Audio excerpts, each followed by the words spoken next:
మా అమ్మ నిన్ను వదిలించుకోమంది అన్నాడు. మీరు నమ్మినా నమ్మకపోయినా నేను నమ్మినటువంటి భగవంతుని మీద సాక్షిగా చెప్తున్నా, నా మీద చేతబడి ప్రయోగాలు చేయించారు తల్లి కొడుకు. ఆ ప్రభావం ఉందో లేదో అవన్నీ నేను చెప్పలేను.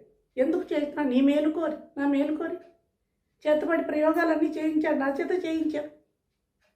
ఇప్పుడు అన్నీ ఏమీ లేవు అని అబద్ధాలు చెప్తాడు, వాటి మీద నమ్మకం లేదంటాడు. అప్పుడు ఆ మనిషి చేసినటువంటి పని. ఇప్పుడు నేను చేస్తున్న ఈ వీడియో మిమ్మల్ని మా ఇంటికి తీసుకొస్తాను రండి పద్మావతి గారు. నా ఇంటి చుట్టూ నేను మాట్లాడుతుంటే అందరు దేవతల ఫోటోలు ఉన్నాయి, వాళ్ళు ఎదురుకుండా మాట్లాడుతున్నారు. నిజమే మాట్లాడుతున్నారు, తప్పు మాట్లాడాల్సిన అవసరం నాకు. ఇంకా ఇంకా నీచాతి నీచమైన పనులు చేశాడు. సాగర ఘోష, ఆ కావ్యం కాపీ చేస్తుంటే అది ఒక ఊతు ఘోష.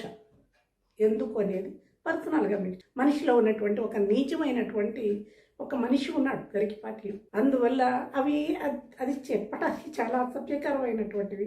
నా గ్రహస్థితి బాగోక నా కర్మకాలి వీడి పాల్పడ్డారు. ఊళ్ళో